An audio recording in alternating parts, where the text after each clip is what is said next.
দাজ্জালকে কেন লোহার শিকল দিয়ে বেঁধে রাখা হয়েছে? সহিহ হাদিস থেকে পাওয়া যায়, আজ থেকে 1450 বছর পূর্বে তামিমাত দারি নামক একজন খ্রিস্টান ব্যক্তি তার সঙ্গীদেরকে নিয়ে জাহাজে সমুদ্রে যাত্রা করেন।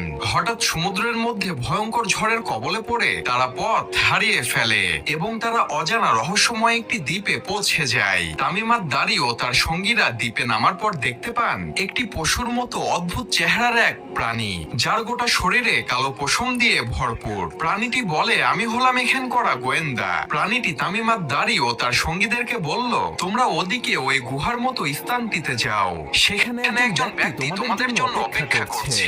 তামিমাত দারি ও তার সঙ্গীরা সেখানে গিয়ে দেখলেন একটি বিশাল দেহের ব্যক্তি, যার হাত পা লোহার শিকল দিয়ে বেঁধে রাখা হয়েছে। তামিমাত দারি ও তার সঙ্গীরা সে ব্যক্তিকে দেখে ভয় পেয়ে গেলেন। তখন সে বিশাল দেহের ব্যক্তিটি তাদের কাছে কিছু প্রশ্নের উত্তর জানতে চাইলেন। সে ব্যক্তিটি বলল,